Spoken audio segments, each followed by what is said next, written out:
नमस्कार दोस्तों, स्वागत है आपका आज की क्लास में। देखिए, आज हम जो शुरू करने वाले हैं, वो उत्तक को पढ़ने वाले हैं। देखिए, पहला चैप्टर था सेल चैप्टर जो कि कोशिका था, वो बायोलॉजी का सबसे लेक्चर होता है, फर्स्ट चैप्टर होता है और आज का टॉपिक है उत्तक। देखिए देखिए आप क्लास 10th में भी अगर चले गए हैं, तो आपको एक बार शुरू का जो बेसिक चीज़ें हैं, उसको पढ़ लेना चाहिए और ये जीवन में हर टाइम काम आता है। देखिए, आप अपने शरीर के बारे में तो जानना कोई भी जानने के लिए इच्छुक रहता है, इसलिए आप लोग अपने शरीर के बारे में जानने के लिए भी बायोलॉजी को देखिए कम से कम, ठीक है? तो देखिए उत्तक को हम शुरू करने वाले हैं, सेल खत्म हो गया था, तो सेल चैप्टर में लगभग 5 लेक्चर हुआ है, आप लोग जाके वीडियो देख लीजिएगा पीछे अगर नहीं पढ़े तो पहले उसको पढ़ लीजिएगा, ठीक? उसके बाद आइएगा उत्तक पढ़ने, ठीक? तो चलिए शुरू करते हैं। देखिए सबसे पहले उत्तक पढ़ने से पहले आप ये जानिए कि आप लोग देखिए जितने भी सजीव है दुनिया में आप लोग कोशिका में क्या पढ़े कि जितने भी दुनिया में सजीव हो वह किससे मिलकर बना है? तो वह सब के सब कोशिका से मिलकर बना है। किससे मिलकर बना है? तो कोशिका से मिलकर बना है, ठीक? और यह कोशिकाएँ पेड़-पौधे में भी पाई जाती है, जीव-जंतु में भी पाई जाती है, मतलब जितने भी सजीव है, सभी में पाई जाती है। और एक चीज़ देखिए कि पेड़-पौधे में जो कोशिका पाई जाती है और जीव-जंतु में जो कोशिका पाई जाती है, वो लगभग-लगभग सेम रहता है, थोड़ा बहुत का डिफरेंस रहता है। ये कोशिका में होता है। कोशिका में पेड़-पौधे में भी सेम मतलब पादप कोशिका भी लगभग सेम रहता है और जंतु कोशिका भी लगभग-लगभग सेम रहता है, थोड़ा बहुत का अंतर रहता है, ऐसा नहीं कि बिल्कुल अंतर ही नहीं होता है, दोनों में कुछ-कुछ अंतर होता है, ठीक? अब देखिए इतना अब लेकिन अब उत्तक जब आप पढ़ने जाएँगे तो उत्तक भी तो आपको अलग-अलग रहेगा और एक चीज़ देखिए जैसे कि आप लोग जीव को देखते हैं तो सब अलग-अलग जीव दुनिया में पाया जाता है, छोटा से छोटा, बड़ा से बड़ा, तो क्या सब में उत्तक की संख्या समान रहेगी? तो नहीं, पहले तो इसी वजह से देखिए सबसे पहले आप समझिए कि उत्तक किसको कहेंगे? उत्तक किसको कहेंगे? तो देखिए कोई सा एक काम करते हैं, ठीक? कोई सा एक काम करने में जितने कोशिका भाग लेते हैं, उस कोशिकाओं के समूह को ही उत्तक कहते हैं। आप ऐसे मान के चलिए जैसे मान के चलिए आप अपना बिल्डिंग बनवा रहे हैं, ठीक? और उस बिल्डिंग में जितने भी मतलब जितने भी वर्कर खट रहे हैं, तो एक शब्द में उसको क्या बोल देंगे आप कि स वर्कर, क्या बोल देंगे? वर्कर। उसमें से आपको किसी का प्रॉपर नाम तो नहीं लेना पड़ेगा। चल मान के चलिए 10 लेबर खट रहा है, तो सीधा आप लोग बोल दीजिए कि वर्कर खट रहा है। तो वर्कर क्या कर रहा है? वो सब मिलके एक ही तो काम कर रहा है, एक ही तो बिल्डिंग बना रहा है। तो वही देखिए अगर जितना भी लेबर है सबका काम क्या है? लगभग एक ही है। एक ही सबको मिलके एक ही बिल्डिंग को बना रहा है। ठीक उसी तरह उत्तक जो होता है, वह एक ही तरह की कोशिका होती है और जो कि एक ही तरह की मतलब उसकी उत्पत्ति एक समान होती है और उसका काम भी क्या होता है? एक जैसा होता है। तो एक जैसा तो इसी को हम लोग क्या बोल देते हैं? उत्तक। जैसे कि एक एक जैसी उत्पत्ति एक जैसी उत्पत्ति एवं या इसको ऐसे भी बोल सकते हैं, एक जैसी कोशिकाओं के समूह को उत्तक उत्तक कहते हैं। एक जैसी उत्पत्ति एवं एक जैसी उत्पत्ति एवं काम करने वाले उत्पत्ति एवं एक ही कार्य को संपादित करने वाले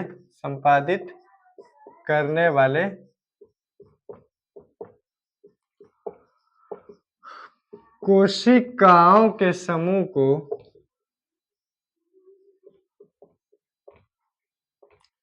उत्तक कहते हैं। क्या कहते हैं? उत्तक कहते हैं। एक ही जैसी उत्पत्ति और एक ही कार्य संपादित करने वाले मतलब सब कोई मिलकर क्या करते हैं? एक ही काम को करते हैं। जैसे सभी वर्कर मिलकर मिलकर एक ही बिल्डिंग को बना रहे हैं, तो काम तो एक ही हो रहा है सबका ना।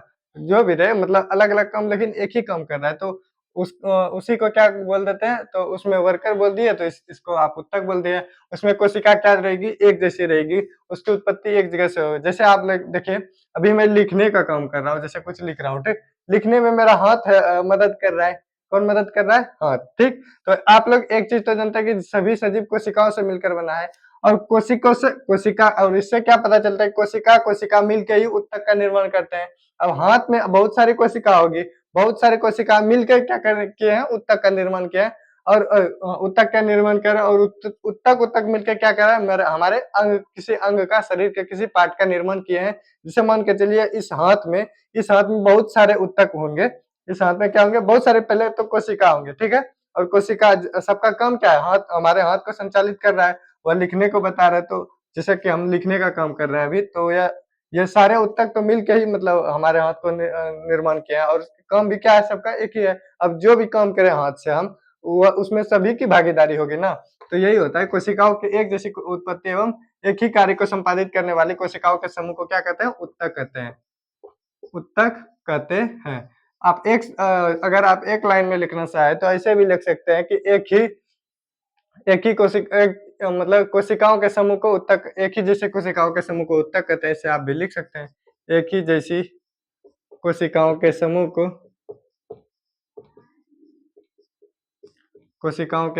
उत्तक कहते हैं। आप लोग ये भी लिख सकते हैं, समूह को उत्तक कहते हैं। ठीक, उत्तक कहते हैं।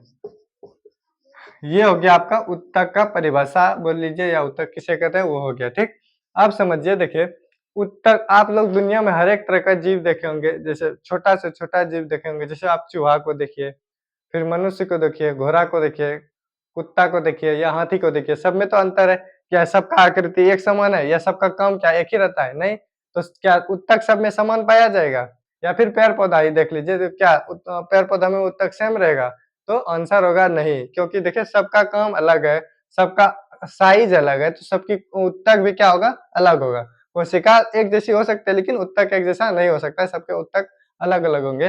जैसे आप लोग देखिए कि पादप में अलग, पादप भी तो सजीव है, पादप में भी वो कोशिका रहती है, तो मतलब पादप भी कोशिकाओं से मिलकर बनी है, तो उसमें भी उत्तक का निर्माण होगा। और देखिए पादप के उत्तक और जंतु का उत्तक दोनों डिफरेंस हो जाता है, दोनों में अलग मतलब दोनों में डिफरेंस हो जाता है, दोनों एक तरह का नहीं रहता है। जबकि कोशिका लगभग लगभग सेम थी, लेकिन उत्तक में क्या हो जाता है? डिफरेंस हो जाता है। ठीक है, आप लोग इसका स्क्रीनशॉट ले लीजिए या कॉपी में नोट्स करते चलिए। सबसे अच्छा यही होगा कि आप लोग साथ में कॉपी कलम लेके बैठिए और साथ-साथ नोट करते चलिए। ठीक है, अब समझते हैं कि कोशिका को हम कैसे अलग-अलग बाँट के पढ़ सकते हैं। ठीक,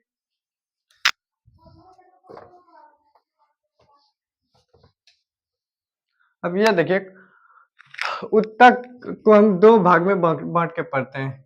उत्तक को कितने भाग में बाँट के पढ़ते हैं? पहले तो दो भाग में। कौन-कौन सा हो गया? एक हो गया आपका पादप उत्तक, पादप उत्तक, और एक हो गया आपका जंतु उत्तक, जंतु उत्तक। देखिए पादप उत्तक और जंतु उत्तक, दोनों उत्तक में मतलब भिन्नता होती है, दोनों अलग-अलग होती है, इसीलिए हमको दोनों को अलग-अलग पढ़ना पड़ेगा। एक पादप उत्तक को अलग पढ़ना पड़ेगा, फिर जंतु उत्तक को अलग पढ़ना पड़ेगा। ठीक है, तो हम सबसे पहले शुरू करेंगे पादप उत्तक को। ऐसे पादप उत्तक किसे कहेंगे आप? जो कि मतलब जिससे जो पादप में पाया जाता हो उसे पादप उत्तक कहते हैं, या पादप का निर्माण जिस उत्तक से होता है तो उसे पादप उत्तक कहेंगे। ठीक, तो पादप उत्तक के बारे में सबसे पहले पढ़ेंगे, उसके बाद जंतु उत्तक के बारे में पहले पढ़ेंगे, बाद में पढ़ेंगे। ठीक है, अब देखिए पादप उत्तक के कई तरह के होते हैं। तो पादप उत्तक मुख्यतः दो प्रकार के होते हैं। पादप उत्तक कितने प्रकार के होते हैं? तो पादप उत्तक भी दो प्रकार के होते हैं। तो कौन कौन सा दो प्रकार होता है? इसका एक प्रकार होता है विभज्योतक उत्तक, विभज्योतक उत्तक, और दूसरा होता है अस्थाई उत्तक, अस्थाई अस्थाई उत्तक। देखिए पादप उत्तक भी कितने प्रकार का हो गया? दो प्रकार का, विभज्योतक उत्तक और अस्थाई उत्तक। ठीक, अब देखिए विभज्योतक उत्तक किसको कहेंगे और अस्थाई उत्तक किसको कहेंगे? देखिए विभज्योतक उत्तक वह उत्तक है जिसमें कि विभाजन हो, मतलब जो कि विकास करे, विभाजन करे, तो उसे नाम से ही पता चल रहा है विभज्योतक मतलब विभाजन, जिसमें कि विभाजन करने की क्षमता हो उसे विभज्योतक कहेंगे, और जिसमें विभाजन करने की क्षमता नहीं हो उसे अस्थाई उत्तक कहेंगे। यह विकास नहीं करेगा, नाम से ही पता चल रहा है अस्थाई मतलब फिक्स हो चुका, अब यह आगे विभाजन बिल्कुल नहीं करेगा। ठीक, लेकिन विभज्योतक उत्तक क्या करेगा? यह विभाजन करेगा। ठीक, और देखिए एक चीज और देखिए, जो विभज्योतक उत्तक की कोशिका होती है वह जीवित होती है। क्यों? देखिए अब कोई जीवित चीजें ही तो विकास कर सकती है, तो मतलब विभाजन कर सकती है। तो विभज्योतक उत्तक की जो कोशिका होती है वह जीवित होती है, किंतु अस्थायी उत्तक की कोशिकाएं मृत होती है। दोनों में यही अंतर रहता है। अब देखिए विभज्योतक उत्तक का भी तीन प्रकार होता है। विभज्योतक उत्तक का भी कितना प्रकार हो जाता है? तो इसका भी तीन प्रकार हो जाता है। एक होता है शीर्षस्थ विभज्योतक, शीर्षस्थ विभज्योतक, एक हो जाता है आपका पार्श्व विभज्योतक, और एक हो जाता है अंतर्वेशी या अंतर्विष्ट। अंतर्वेशी या इसी को अंतर्विष्ट भी बोला जाता है, अंतर्विष्ट। तो ये विभजोतक उत्तक का भी कितना प्रकार हो गया? 3 प्रकार, शीर्षस्थ विभजोतक, पार्श्व विभजोतक, अंतर्वेशी विभजोतक। इसी तरह इसका भी 2 प्रकार हो जाता है, जटिल स्थायी उत्तक और सरल स्थायी उत्तक। उसको हम बाद में पढ़ेंगे, सबसे पहले हमको क्या पढ़ना है? हमको विभजोतक उत्तक के बारे में पूरा पढ़ना है। तो सबसे पहले विभजोतक उत्तक में क्या पढ़ेंगे? हम शीर्षस्थ विभजोतक के बारे में पढ़ेंगे। देखिए शीर्षस्थ विभजोतक क्या होता है? शीर्षस्थ विभजोतक यह मतलब कोई भी पौधा लीजिए या कोई पादप का कोई भी वृक्ष या पौधा लीजिए, यह सबसे ऊपरी भाग में पाया जाएगा, यानी कि तना के सबसे ऊपर वाला भाग में क्या पाया जाएगा? शीर्षस्थ। नाम से पता चल रहा है, शीर्ष यानी कि शीर्ष पर रहेगा। और यह क्या करता है? यह पौधे की लंबाई को बढ़ाने का काम करता है। कौन? तो शीर्षस्थ विभजोतक। ठीक, उसी तरह पार्श्व क्या करता है? यह पौधे की मोटाई को बढ़ाने का काम करता है। और अंतर्वेशी क्या करता है?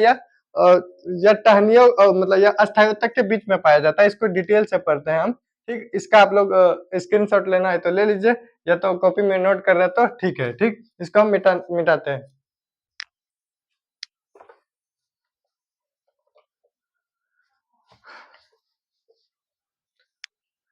तो हमको सबसे पहले पढ़ना विभजोतक उत्तक के बारे में। कौन सा उत्तक? विभजोतक। विभज्योतक।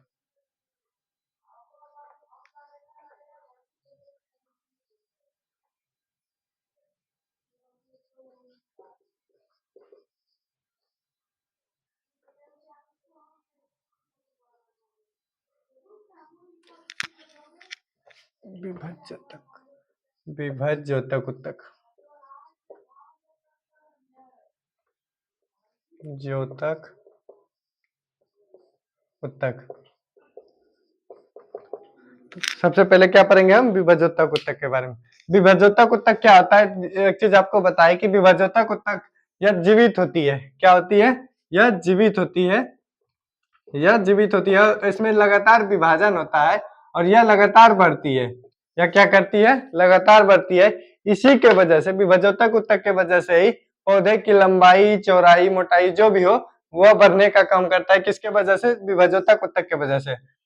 अगर आपसे क्वेश्चन ऑब्जेक्टिव में से पूछा जाए कि पेड़ पौधे की लंबाई या चौड़ा मतलब पेड़ पौधा का विकास, जो पूछेगा कि पेड़ पौधे का विकास किस उत्तक पर निर्भर करता है, तो वह विभज्योतक उत्तक पर निर्भर करता है। ठीक, तो विभज्योतक उत्तक क्या होगा? यह जीवित होगा, इसमें विभाजन करने की क्षमता होगी। इसमें क्या होगी? विभाजन करने की, इसमें विभाजन करने की क्षमता होगी। ठीक, विभाजन की क्षमता, इसमें विभाजन की क्षमता होगी। और देखिए ये इसकी जो भित्ति होती है, किसकी? विभज्योतक उत्तक की, इसकी जो भित्ति होती है वह सेल्यूलोज की बनी होती है। किसकी बनी होती है? इसकी भित्ति सेल्यूलोज की बनी होती है। इसकी भित्ति सेल्यूलोज की बनी होती है। ठीक, सेल्यूलोज की बनी होती है। इसकी भित्ति सेल्यूलोज की बनी होती है। और विभज्योतक उत्तक के बीच जो होता है, अंतरकोशिकीय स्थान बहुत कम पाया जाता है। मतलब अंतरकोशिकीय स्थान इसमें मतलब घना होता है, बहुत कम अंतरकोशिकीय स्थान पाया जाता है। और यही सब आपको पूछेगा विभज्योतक उत्तक के बारे में, तो आप लोग इस तरह से लिख दीजिएगा। विभज्योतक उत्तक जीवित होती है, इसमें विभाजन की क्षमता होती है, इसकी भित्ति सेल्यूलोज की बनी होती है, इस तरह से। और इसके बीच जो अंतरकोशिकीय स्थान होता है वह नहीं होता है। ठीक, अब देखिए विभज्योतक उत्तक भी कितने प्रकार का हो जाता है? तो विभज्योतक उत्तक 3 प्रकार का हो जाता है। विभज्योतक उत्तक भी कितने प्रकार का? 3 प्रकार का। 3 प्रकार में सबसे पहला प्रकार आपका क्या आ जाता है? सबसे पहला आ जाता है आपका शीर्षस्थ विभज्योतक। कौन सा? शीर्षस्थ विभज्योतक।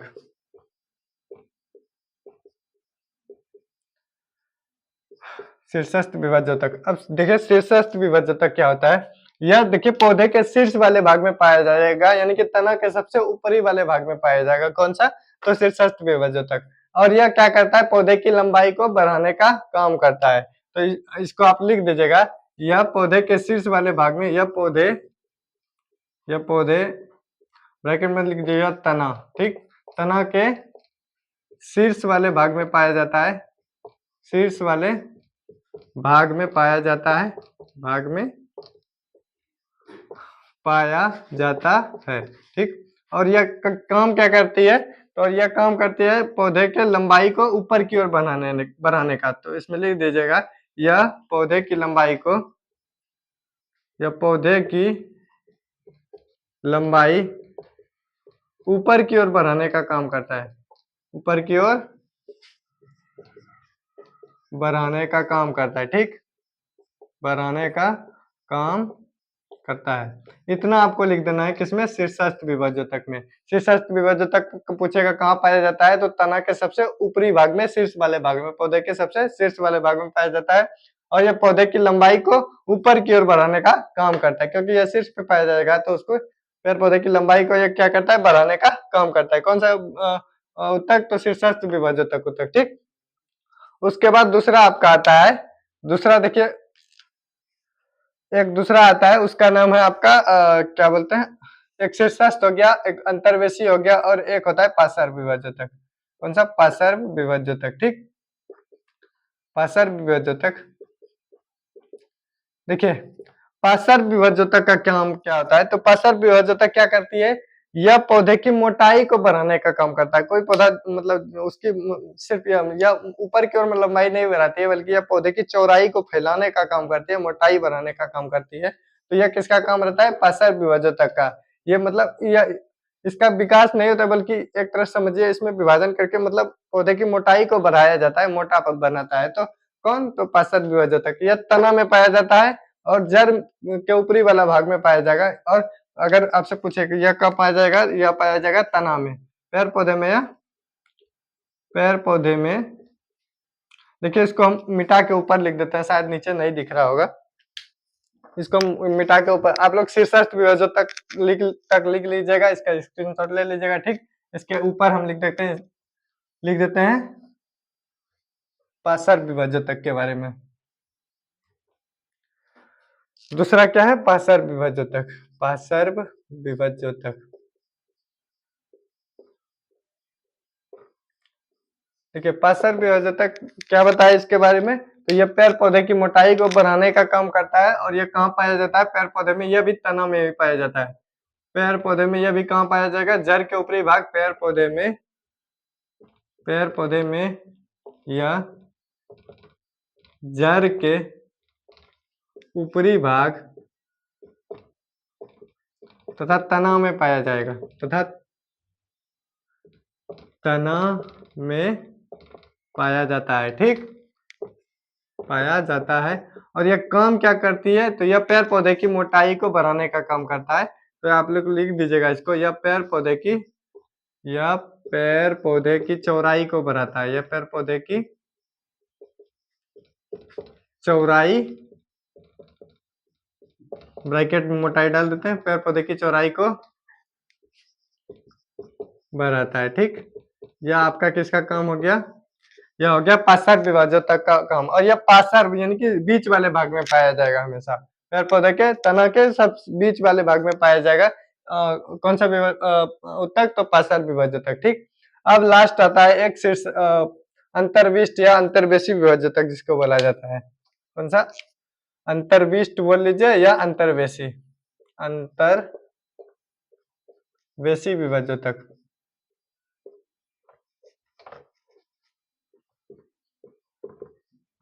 अंतर्विष्ट। ठीक, विभाज्योतक। देखिए यह क्या करती है? अंतर्विष्ट विभाज्योतक या अंतर्वेशी विभाज्योतक, जो भी बोल लीजिए। तो अंतर्वेशी विभाज्योतक पेड़ पौधे में जो पाया जाता है, यह पत्तियों के पर्व में पाया जाता है। पत्तियों के आधार में, टहनी के पर्व और पत्तियों के आधार में पाया जाएगा। जैसे कि पत्ती जहां से निकल रही है उसके नीचे वाले भाग में पाया जाएगा। कौन सा विभाज्योतक? तो अंतर्वेशी। ठीक, पत्तियों के निचले हिस्से, जो पत्तियों का आधार होता है, वो जहां से पत्ती निकलना स्टार्ट होती है उसके नीचे वाला जो डंठल होता है, उसी के नीचे पाया जाता है। कौन सा? तो अंतर्वेशी विभाज्योतक। और आप लोग, यह ज्यादातर वैसे पौधे में पाया जाएगा जो कि मतलब शाकाहारी जीव खाते हैं, जैसे कि, और वह एक बीजपत्री हो। क्या हो? एक बीजपत्री। जैसे कि आप लोग घास देखे होंगे, घास को कोई मतलब मान के चलिए गाय, बकरी, भैंस, कोई अगर इसको खा ले, घास को खा ले, लेकिन फिर भी कुछ समय के बाद वह घास फिर से उत्पन्न हो जाता है।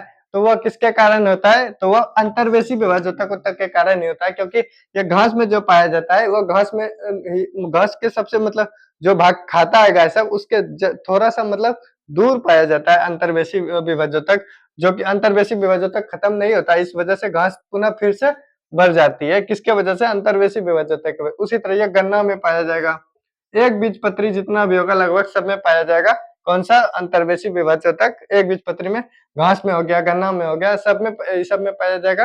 और ये क्या क्या काम करती है, या पत्तियों के आधार में पाया जाता है। इस तरह से आप लोग लिख सकते हैं कि आप लोग लिख दीजिए इसको कि यह पत्तियों के आधार में, यह पत्तियों के आधार में, आधार तथा टहनी के पर्व में पाया जाएगा, टहनी के पर्व में पाया जाएगा। और देखिए यह जो होता है हमेशा अस्थायी ऊतक जो होती है, अस्थायी ऊतक हम आगे देखेंगे, तो यह अस्थायी ऊतक के, देखिए यह अस्थायी ऊतक के बीच में पाया जाता है, यह अस्थायी ऊतक के बीच में पाया जाता है। आपसे अगर पूछा जाए कि अस्थायी ऊतक के बीच में कौन सा ऊतक पाया जाता है, तो विभाजक मतलब अंतर्वेशी विभाजक ऊतक पाया जाता है, अस्थायी ऊतक के बीच में पाया जाता है। और यह क्या काम करती है आपको बता ही दिए। और यह ज्यादातर एक बीजपत्री पौधे में पाया जाता है। यह आप लोग ऑब्जेक्टिव में अगर आ जाए तो लिख दीजिएगा, आप लोग इसको याद रखिएगा। यह एक बीजपत्री, एक बीज पत्री पौधे में पाया जाता है ज्यादातर, एक बीजपत्री पौधे में, जैसे कि घास हो गया, गन्ना हो गया, इस सब में पाया जाएगा, घास गन्ना इस सब में पाया जाता है। कौन सा, अंतर्वेशी। और देखिए अगर कोई गाय बकरी या जो भी घास को चर जाती है, तो वह पुनः फिर से कैसे उत्पन्न हो जाते हैं, किसके वजह से, तो अंतर्वेशी विभाजक ऊतक के वजह से। ठीक है, आज हम इतना ही रखते हैं, अगले वीडियो में हम देखेंगे, अभी इसी का एक पार्ट और बचा हुआ है, अस्थायी ऊतक। आज विभाजक ऊतक खत्म हो गया पूरा, अगला वीडियो में अस्थायी ऊतक को पूरी तरह से खत्म करेंगे, उसके बाद चलेंगे जंतु ऊतक पे। आज के लिए इतना ही, मिलते हैं नेक्स्ट वीडियो में, तब तक के लिए धन्यवाद।